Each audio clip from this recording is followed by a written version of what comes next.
India میں اسلام جو کہتا ہے وہ یہ کہ آپ اپنے فیتھ کو، اپنے عبادت کے طریقے کو اور اپنا جو کریکٹر کا اسلام کی ہے کہ برائلٹی اور ان سب چیزوں میں اسلام کو اڈھیر کیجیے.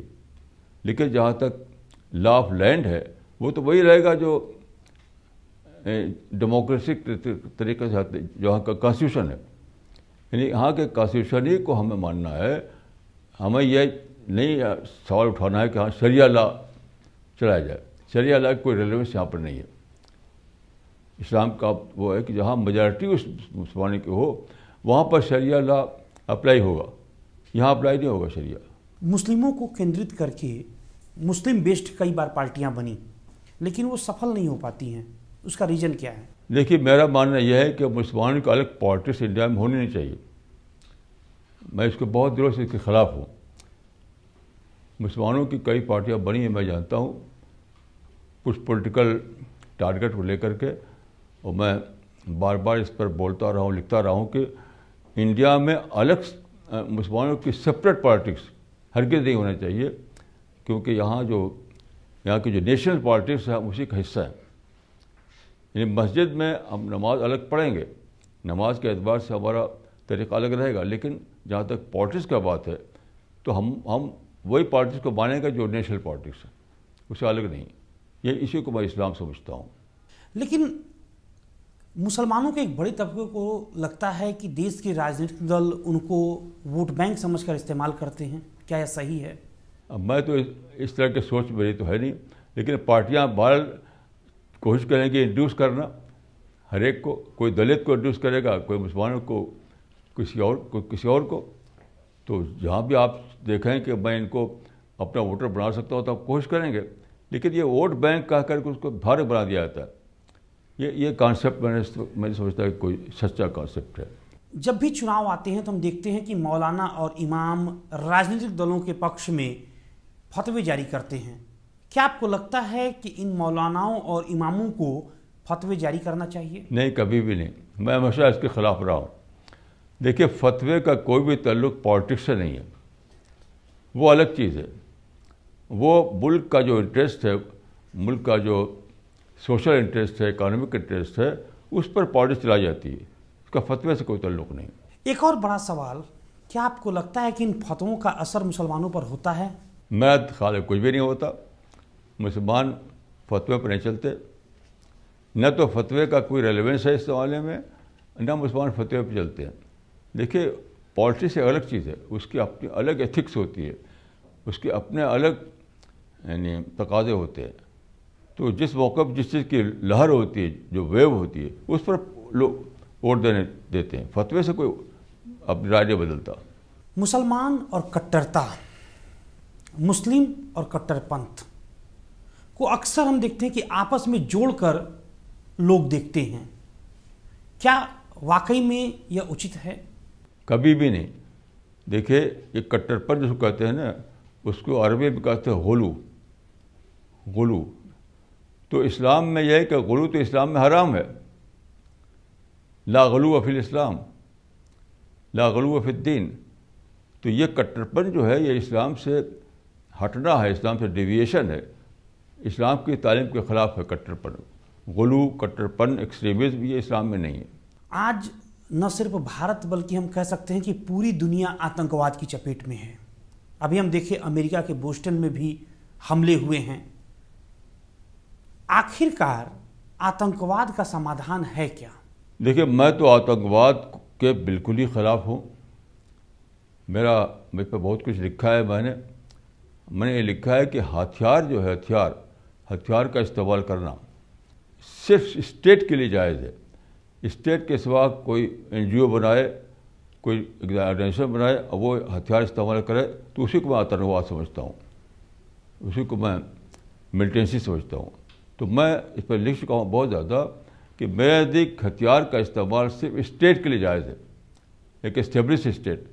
باقی یہ جو آرگنائزیشن بناتے ہیں، NGO بناتے ہیں، وہ اگر استعمال کریں تو اسی کا نام آتنکواد ہے. میں اس کو بالکل اسلام کے خلاف سمجھتا ہوں. لیکن ایک اور بڑا سوال ہے کہ اسلام کے نام پر نوجوانوں کو برگلایا جاتا ہے، بدلہ لینے کے لیے اکسایا جاتا ہے. ایسے میں نوجوانوں کو کیسے ان سب چیزوں سے بچایا جانا چاہیے؟ دیکھیے ایکسپلائٹیشن تو ہمیشہ رہا ہے، آپ ایکسپلائٹیشن کو ختم نہیں کر سکتے. صرف یہ ہے کہ آپ ایکسپلائٹ کرنے والا ایکسپلائٹ کرنے کی کوشش کریں، آپ ایکسپلائٹ نہ ہوں. یہی میں کہتا ہوں لوگوں سے کہ ایکسپلائٹرس تو ہمیشہ رہیں گے. دنیا کبھی ایکسپلائٹر سے خالی نہیں رہی ہے. صرف یہ ہو سکتا ہے کہ ہم ان سے اثر نہ لیں، وہ ایکسپلائٹ کرنا چاہیں، ہم ایکسپلائٹ نہ ہوں. یہ میں بار بار کہتا ہوں اپنے کتابوں میں اور اپنی اسپیچز میں. مولانا صاحب، ایک اور بڑا سوال میرا جو ہے وہ یہ ہے کہ آتنکواد سماپت کیسے ہوگا؟ اس کا سمادھان آپ کیا مانتے ہیں؟ دیکھیے یہ ایسی چیز نہیں کہ ایک دو دن میں ختم ہو جائے، کیونکہ لوگوں نے اپنے اپنے انٹرسٹ کے لیے پھیلا رکھا ہے اس کو. اس کی جڑ جب کٹے گی جب ہم کہیں کہ یہ یعنی ہتھیار لوگوں کے پاس ہونے ہی نہیں چاہیے سوائے اسٹیٹ کے. ہتھیار جب لوگوں کے پاس آتا ہے تو اسی سے آتنکواد پھیلتا ہے. ابھی کیا ہے، ہتھیار لوگوں کے پاس آ گئے ہیں، اسی سے یہ پھیل رہا ہے. تو ہتھیار کسی بھی این جی او کے پاس، کسی بھی آرگنائزیشن کے پاس، کسی انڈیویجول کے پاس نہیں ہونا چاہیے. صرف اسٹیٹ کو حق ہے کہ وہ ہتھیار رکھے. یہی جڑ کی بات ہے میرے نزدیک. اس کو لوگ دھوم سے کہیں اور اس کو یونائٹڈ نیشنز میں کہی جائے، یہ بات ہر جگہ کہی جائے اور اس کو ایز اے پرنسپل مان لیا جائے، تب اس کا خاتمہ ہوگا. جب تک ہتھیار رہے گا لوگوں کے پاس ادر دین اسٹیٹ کے پاس، تو آتنکواد بھی رہے گا. جموں کشمیر میں ہم نے دیکھا کہ رہ رہ کر وہاں کے نوجوانوں کو بھڑکایا جاتا ہے، جس سے شانتی بھنگ ہوتی ہے. کیا سمادھان ہے اس کا؟ میں جہاں تک میرا تعلق ہے تو میں 1968 سے کشمیر کے بارے میں لکھتا بولتا رہا ہوں، وہاں گیا بھی ہوں بار بار. میرا کہنا یہ ہے کشمیریوں سے کہ دیکھو 1947 میں جب انڈیا کا بٹوارا ہوا، اسی وقت کشمیر کی بھی فیصلہ ہو گیا. آپ چاہتے ہیں کھولنا اس چیپٹر کو تو کھول نہیں سکتا. جو بٹوارا ہوا تو پورا ملک کا جو فیصلہ ہوا وہی فیصلہ باقی رہے گا. آپ چاہتے ہیں کہ کشمیر کے بارے میں کہ اس کا چیپٹر پھر سے کھولا جائے، یہ ممکن نہیں ہے. تو آپ اس کو ایکسیپٹ کے لیے اپنے کو انڈیا کا حصہ سمجھیے، اور انڈیا جو کانسٹیٹیوشن ہے اس کے مطابق آپ ہر قسم کا فائدہ انڈیا میں مل سکتا ہے آپ کو. اور بہت سے لوگ میری بات مان چکے ہیں.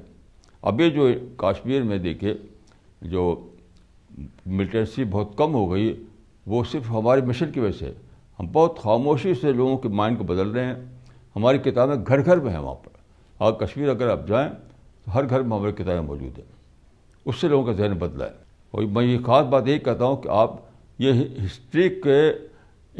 ہسٹری کا فیصلہ تھا 47 میں جو ہوا، وہ ہسٹری نے ایک ججمنٹ دیا، اس کو بدل نہیں سکتے. آپ اس کو مانیے، مان کر کے انڈیا میں اپنی قسمت پر آئیے.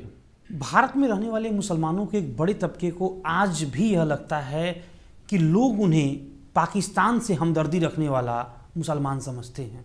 کیا یہ سچ ہے؟ دیکھیے اس کو تو میں نہیں مانتا. میرا جو ایکسپیرئنس ہے میں ایسا نہیں مانتا. اور اس کا دیکھیے ایک پروف یہ ہے کہ 47 کے بعد انڈیا کے مسلمان بہت کافی گئے پاکستان. اب کون جاتا؟ اب تو کوئی بھی نہیں جاتا. تو انڈیا کے مسلمان پاکستان کو بھلا چکے ہیں، یعنی اب انڈیا ہی سے اپنی قسمت جوڑ چکے ہیں. چند ایک آدمی کا اگر کچھ ہو، جیسے میچ فکسنگ کرنے والے کچھ نکل آئے، تو اس سے آپ انڈیا کے مسلمانوں کے بارے میں رائے نہیں قائم کر سکتے. وہ تو اپنے پرسنل انٹرسٹ کے لیے کسی نے میچ فکسنگ کر لیا، تو وہ الگ چیز ہے. اپنی سنستھا centre for peace and spirituality international کے بارے میں کچھ بتائیے. کہاں کہاں اور کیا کاریہ کر رہی ہے سنستھا آپ کی؟ ہاں دیکھیے ہمارا طریقہ دوسروں سے الگ ہے. دوسرے لوگ کیا ہیں کہ بڑے بڑے جلسے کرتے ہیں، بڑے بڑے جلسے میں اسپیچز دیتے ہیں. ہمارا وہ طریقہ نہیں ہے. ہمارا طریقہ وہ ہے جیسے فیبین سوسائٹی تھی انگلینڈ میں، اس طریقے پہ ہم کام کرتے ہیں. یعنی میگزین نکالتے ہیں، کتابیں چھاپتے ہیں اور جگہ جگہ چھوٹے چھوٹے اجتماعات کرتے ہیں. ہمارے جو جلسے ہوتے ہیں وہ چھوٹے چھوٹے جلسے ہوتے ہیں، کیونکہ انڈیویجول کو بدلنا، ہم کہتے ہیں کہ ہمارا مشن جو ہے انجینئرنگ آف مائنڈ ہے، مائنڈ کو بدلنا. تو ہر جگہ ہم یہ کر رہے ہیں، انڈیا میں نہیں بلکہ سارے دنیا میں ہم یہ کام کر رہے ہیں. خود پاکستان میں ہمارا کام ہو رہا ہے، امریکہ میں ہو رہا ہے، یورپ میں ہو رہا ہے. ابھی ہمارے ایک ساتھی گئے ہوئے لندن، وہاں پر ایک وہ تھا یعنی بک فیئر تھی، اس میں گئے ہوئے ہیں وہ، وہاں پر ڈسپلے کیا انہوں نے ہماری کتابوں کو. تو ہمارا کام جو ہے وہ اسٹیج ایکٹیویزم کا نہیں ہے، بلکہ مائنڈ کو بدلنے کا کام ہے. اور ہم کہہ سکتے ہیں کہ ہزاروں لوگوں کا مائنڈ بدلا ہے، حتیٰ کہ پاکستان میں لوگوں کا مائنڈ بدلا ہے، کشمیر بدلا ہے، ہر جگہ ایسا ہو رہا ہے. تو یہ ایک خاموش کام ہم کر رہے ہیں. اور اب کمپیوٹر کو بھی استعمال کر رہے ہیں، انٹرنیٹ کو استعمال کر رہے ہیں. ہمارا لیکچر ہوتا ہے یہاں پر، وہ لیکچر لائیو ٹیلی کاسٹ ہوتا ہے، وہ ساری دنیا میں لوگ اس کو دیکھتے ہیں، ہر جگہ، یہاں بھی، برٹن بھی، امریکہ میں بھی، عرب کنٹریز میں بھی دیکھتے ہیں. اس طرح سے ہم کام کر رہے ہیں. ایک اور بڑی سمسیا ہم اکثر دیکھتے ہیں کہ اسلام کے نام پر کئی بار لوگ بھرانتیاں پھیلاتے ہیں، جیسے نسبندی نہیں کرائیں گے، پولیو کی خوراک نہیں لیں گے. ایسے لوگوں کو آپ کی صلاح کیا ہے؟ کیونکہ ایجوکیشن کم ہے مسلمانوں میں، اس وجہ سے باتیں پیدا ہوتی ہیں. یہ سب سائنٹیفک چیزیں ہیں، اس میں نہیں کا کوئی سوال ہی نہیں پیدا ہوا. جو چیز سائنٹیفک ریسرچ سے تعلق رکھتی ہے اور سائنس سے اس سے پروو ہو گئی کہ یہ فائدہ ہے انسان کا، اس کو کرنا ہی چاہیے. اس کو یعنی مذہب کا مسئلہ بنانا نہیں چاہیے. تو میں سمجھتا ہوں کہ سب چیزیں مذہب کا مسئلہ نہیں ہے، یہ تو میڈیکل سائنس کا مسئلہ ہے. میڈیکل سائنس جب کہتی ہے فائدہ ہے تو بس ہم اس کو کرنا چاہیے. لیکن کچھ لوگ نہت سوارتھ کی وجہ سے ان سب باتوں کو ہوائیں دیتے ہیں. تو کچھ بہکانے والے بہکاتے رہیں گے، یہ تو ہمیشہ ہی رہا ہے. لیکن میں سمجھتا ہوں کہ جو میجارٹی ہے وہ ان سب باتوں کو نہیں مانتی. ایک اور بڑا سوال ہے جس پر میں آپ کی رائے جاننا چاہتا ہوں کہ کیا آپ کو لگتا ہے کہ دیش میں دھرم کے آدھار پر آرکشن دیا جانا چاہیے؟ نہیں، بالکل نہیں، میں اس کے خلاف ہوں. دیکھیں، آرکشن سے یا ریزرویشن سے کسی کو کوئی ترقی نہیں ہوتی، اپنی محنت سے ترقی ہوتی ہے. میں مسلمانوں سے یہی کہتا ہوں کہ تم ریزرویشن کی بات ہی مت کرو، بلکہ یہاں سارے میدان کھلے ہوئے ہیں. بزنس کرو، انڈسٹری لگاؤ، جاب میں آگے بڑھو، ایجوکیشن میں آگے بڑھو محنت کر کے. تو میں تو سخت خلاف ہوں ریزرویشن کا، اول دن سے خلاف ہوں ریزرویشن کا. ایک بڑا سوال یہ ہے جو آج تک مجھے لگتا ہے آزادی کے 65 سال بعد تک یکش پرشن بنا ہوا ہے اور عام لوگوں کی ذہن میں کونتا رہتا ہے، جس کا سمادھان آج تک لوگ نہیں جان پا رہے ہیں کہ دراصل واقعی میں مسلمانوں کی سمسیا ہے کیا. مسلمانوں کی سمسیا جہاں تک میں سمجھتا ہوں یہ ہے کہ مسلمانوں کا مذہبی ایجوکیشن تو ہوئی بہت زیادہ، لیکن سیکولر ایجوکیشن نہیں ہوئی. سیکولر ایجوکیشن مطلب یہ ہے کہ آج کی دنیا ہے اس کو سمجھنا. جس دنیا ہم رہ رہے ہیں، جو زمانہ ہے آج کا جو زمانہ، اس کو سمجھنے کے لیے ضروری ہے سیکولر ایجوکیشن. تو مسلمان انگریزوں کے دور میں جب سیکولر ایجوکیشن دنیا میں آئی تو ہمارے علماء نے اس کے خلاف رائے دی، اس کو سمجھا کہ اس میں ہمارا مذہب خراب ہو جائے گا. تو میں سوچتا ہوں کہ مسلمان تقریباً 100 سال پیچھے ہو گئے. یعنی ہندوؤں میں آپ دیکھیے راجا رام موہن رائے کے زمانے سے انگریزی آئی ہے، اور ہمارے آئی سر سید کے زمانے سے آئی ہے.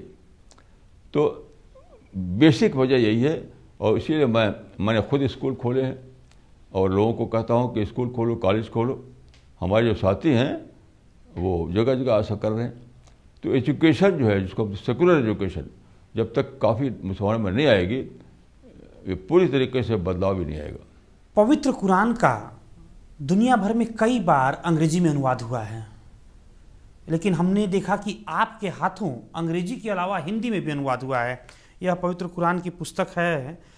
اس کی وجہ کیا ہے کہ آپ کو ہندی میں انواد کرنا پڑا، اور پہلے بھی انواد ہوئے ہیں، تو کس طرح یہ پستک کچھ الگ ہے؟ دیکھیے، چاہے انگریزی ہو چاہے ہندی ہو، ہر ترجمے میں، ہر ٹرانسلیشن میں ایک کمی ہے، وہ ہے کلیئرٹی نہیں ہے. کلیئرٹی، کسی میں کلیئرٹی نہیں ہے. تو کلیئرٹی نہ ہونے کی وجہ سے لوگ اسے پڑھ نہیں پاتے. ہم نے بہت اس کو دیکھا کہ لوگوں کے پاس ٹرانسلیشن ہوتا ہے، چاہے ہندی کو انگلش کا، پڑھ نہیں پاتے وہ، کیونکہ انہوں نے ایک دو پیج پڑھا تو ان کو کلیئرٹی ملی نہیں، کچھ سمجھ کے کیا قرآن میں لکھا ہوا ہے. تو ہم نے اس میں ایک دن کی بات نہیں ہے، 50 سال لگائے ہیں قرآن کو پڑھنے میں، ہم نے اس کی تہ میں اترے ہیں، اس کی گہرائی میں اترے ہیں قرآن کو. جب اچھی طریقے سے قرآن کی گہرائی کو ہم نے پا لیا تب یہ ترجمہ کیا ہے ہم نے. تو ہمارے ترجمے میں جو بھی پڑھتا ہے وہ سب کہتا ہے کہ اس میں تو واقعی کلیئرٹی ہے. ایک صاحب کو دیا گیا تو انہوں نے جب پڑھا کہ یہ تو قرآن تو سمجھ میں آتا ہے، اب تک تو ہم سمجھتے تھے قرآن کو سمجھنے والی کتاب ہی نہیں ہے. تو کسی نے اتنا زیادہ گہرائی میں ڈیپ اسٹڈی کر کے قرآن کا ترجمہ نہیں کیا تھا. تو میں نے اپنے آپ کو ڈیڈیکیٹ کیا. میں نے 1950 سے میں اس میں لگا ہوا ہوں. تو جب اس کی گہرائی میں اس کے مطلب کو ہم نے پا لیا تو ہم نے ترجمہ کیا. تو آپ جو بھی پڑھتا کسی بھی کو آپ کمپیئر کر کے دیکھیے کہ اس میں کلیئرٹی ملے گی، اس میں کلیئرٹی نہیں ملے گی. بالکل. 200 سے زیادہ پستکیں آپ نے لکھی ہیں، اپنی کچھ اور پرمکھ پستکوں کے بارے میں ہمیں بتائیں. ابھی میری بہت سی کتابیں انڈر پرنٹ ہیں. اس کا یہاں پر نام تو بتانے سے کوئی فائدہ نہیں ہوگا، لیکن میں کہہ سکتا ہوں کہ کم سے کم 10 کتابیں ابھی انڈر پرنٹ ہیں میری. اور یہی میرا کام ہی ہے. یعنی میں نے اپنے کام کو بالکل نان پولیٹیکل انداز میں چلایا ہے، اور لکھنا اور بولنا اور لوگوں کو سمجھانا یہی میرا طریقہ ہے. ہماری کتابیں بہت پڑھی جاتی ہیں، ہر جگہ پڑھی جاتی ہیں، کیونکہ ہماری کتابوں میں بھی وہی بات ہے، اس میں کلیئرٹی ہوتی ہے اور بہت ہی سمپل لینگویج ہوتی ہے اور ماڈرن ایڈیم ہوتا ہے، سائنٹیفک زبان میں ہوتی ہے وہ، تو بہت پڑھی جاتی ہیں. مولانا صاحب، آپ کے جیون کا لکش کیا ہے؟ میرا جیون کا لکش ہے کہ دنیا میں پیس آئے اور اسپریچولیٹی آئے. کیوں میں اس پر زور دیتا ہوں کہ جو سچائی ہے، سب سے بڑی سچائی تو خدا ہے، ہمیں خدا کو پانا ہے. اس سے بڑی تو کوئی سچائی نہیں ہے. لیکن خدا کو پانے کے لیے ضروری ہے کہ ہمارا انوائرمنٹ جو ہے اس میں پیس ہو، ہماری سوچ میں اسپریچول طریقہ ہو. جب تک ہمارے اندر اسپریچولیٹی نہیں آئے گی اور ماحول میں پیس نہیں ہوگا، ہم خدا کو پا نہیں سکتے. سب سے بڑی سچائی بلا شبہ خدا ہے، لیکن خدا کو پانے کے لیے ضروری ہے کہ ہمارے اندر پازیٹیو تھنکنگ ہو اور ہمارے جو جس ماحول میں ہم رہ رہے ہیں اس میں پیس ہو. یہ ہے میرا لکش. انسان کو میں خدا تک ہی پہنچانا چاہتا ہوں، لیکن خدا تک پہنچانے کے لیے ضروری ہے کہ اس کے اندر پازیٹیو تھنکنگ ہو اور وہ پیسفل ماحول اس کو حاصل ہو. آپ کا جنم اعظم گڑھ میں ہوا اور اعظم گڑھ سے نکل کر آپ نہ صرف دلی بلکہ دنیا بھر میں جو ہے شانتی کا سندیش پہنچانے کا کام کر رہے ہیں. کیسے آپ کا رجحان ہوا کہ آپ کو ساماجک چھیتر میں اپنا جیون بتانا ہے؟ یہ تو دیکھیے 1947 کے بعد ہوا تھا. آپ جانتے ہیں کہ 1947 کے بعد انڈیا میں کمیونل رائٹ شروع ہو گئے اور نفرت بڑھ گئی، تشدد بڑھ گیا، اور مہاتما گاندھی نے اپنا آپ کو اسی میں ڈیڈیکیٹ کر دیا تھا. مہاتما یہ چاہتے تھے کہ 1947 کے بعد کہ اپنے آپ کو پوری طرح لگا دیں دیش میں شانتی لانے کے لیے. اگر گولی نہ مارے گی ان کو تو ان کا مشن وہی ہوتا جو میرا مشن ہے. میں نے ابھی ایک آرٹیکل لکھا ہے، اس کا یہی میں نے اس میں دکھایا کہ میں گاندھی کے مشن کو ریوائیو کر رہا ہوں. کیونکہ گاندھی بھی دیکھیے یہ مانتے تھے سب بڑی سچائی خدا ہے، لیکن خدا کی سچائی تک پہنچنے کے لیے راستہ کیا ہے؟ پازیٹیو تھنکنگ ہے اور پیس ہے. جب تک یہ سب نہیں ہوگا تو ہم ایک جنگل میں پھنسے رہیں گے، خدا تک نہیں پہنچیں گے. آخری سوال، دیش کے نوجوانوں کو آپ کا سندیش کیا ہے؟ دیش کے نوجوانوں کا میرا سندیش یہ ہے کہ سب کچھ چھوڑ کر صرف پڑھو پڑھو پڑھو پڑھو. اسٹرائک اور بھارت بند اور یعنی روڈ ایکٹیویزم اور جتنا بھی یہ سب ہو رہا ہے دیش میں آئے دن جس کا آپ دیکھتے ہیں، وہ سب کو چھوڑو، سب کو چھوڑ دو. مہاتما گاندھی نے اس زمانے میں جب کہ یہاں برٹش تھے تو انہوں نے ایک طریقہ اختیار کیا تھا ہڑتال وغیرہ، ابھی بھی اسی پر لوگ قائم ہے. وہ زمانہ ختم ہو گیا. اب سب کچھ چھوڑ دو، نو ہڑتال، نو اسٹرائک، نو روڈ ایکٹیویزم، بس پڑھائی. ابھی دیکھیے، ابھی ایک اخبار میں چھپا ہے کہ دنیا کی 100 ٹاپ کی یونیورسٹیوں کا، اس میں ایک بھی انڈیا کی یونیورسٹی نہیں، ایک بھی انڈیا کی یونیورسٹی نہیں ٹاپ 100 میں. تو کیوں پڑھنے کے لوگ پڑھنے پر دھیان کم دیتے ہیں اور یہ سب باتیں کر رہے ہیں. تو میں نوجوانوں کو کہوں کہ سب کچھ چھوڑو، سب کچھ چھوڑو، پڑھو پڑھو پڑھو پڑھو.